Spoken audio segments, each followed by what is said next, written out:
Hello student. Hello, कैसे हैं आप लोग। चलिए आज हम लोग पढ़ेंगे रेशम। रेशम यानी सिल्क। रेशम सभी रेशों में अपनी अद्वितीय और अलौकिक चमक और मुलायम की वजह से रेशों की रानी कहलाती हैं। क्वीन ऑफ फाइबर कहलाती है। यह एक प्रोटीन रेशा है जो रेशम के कीड़े सिल्क वर्म से प्राप्त होता है। रेशम के कीड़े शहतूत के पेड़ पर पलते हैं तथा इसी की पत्तियों से भोजन प्राप्त करते हैं। शहतूत की पत्तियों को खा के ही ये कीड़े जो हैं पलते हैं और यह सभी प्राकृतिक रेशों में सबसे लंबा रेशा यानी कि फिलामेंट है। ये सभी प्राकृतिक रेशों में सबसे लंबा रेशा है रेशम। रेशम वस्त्र गौरव, प्रतिष्ठा, मर्यादा एवं राजसी वैभव का सूचक माना जाता है। चीन को रेशम का जन्मदाता कहा जाता है। यानी कि रेशम कहाँ किस देश से आया? चीन से। कहा जाता है एक दिन चीन की महारानी सी लिंग ची बगीचे में पेड़ के नीचे बैठकर चाय पी रही थी। तभी अचानक पेड़ से कुछ उनके चाय में गिरा। जब महारानी ने उसे चाय से निकाला तो उससे अविरल चमकदार आकर्षक रेशा जो उस कोकून से लिपटा हुआ था खिंचा चला आ रहा था।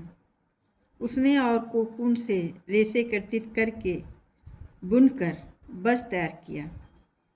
वह महाराजा को भेंट दी। तभी से चीन में रेशम से वस्त्र निर्माण की प्रक्रिया आरंभ हो गई। वर्तमान में जापान रेशम उत्पादन में पहले स्थान पर है और भारत को चौथा स्थान प्राप्त है। रेशम की निर्माण प्रक्रिया manufacturing process of silk.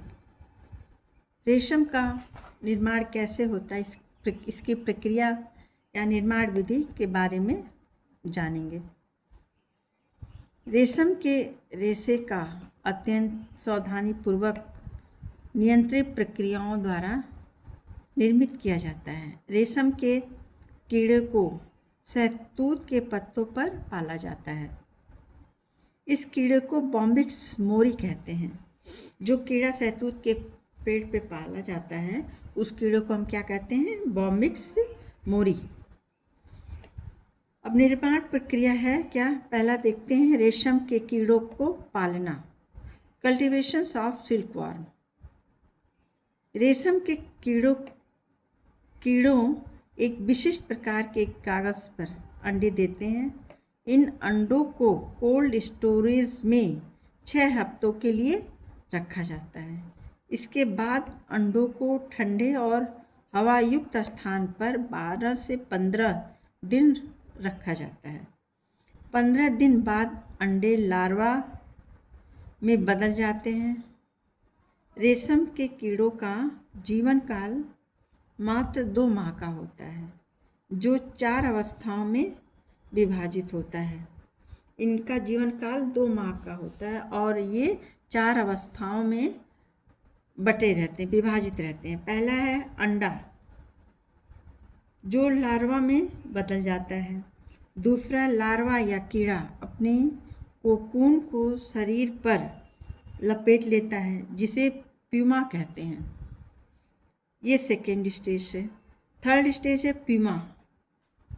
Cocoon में से निकलकर कीड़े मोथ का रूप ले लेते हैं। और चौथा है मादा कीड़े को अंडे देने के लिए अलग रख दिया जाता है।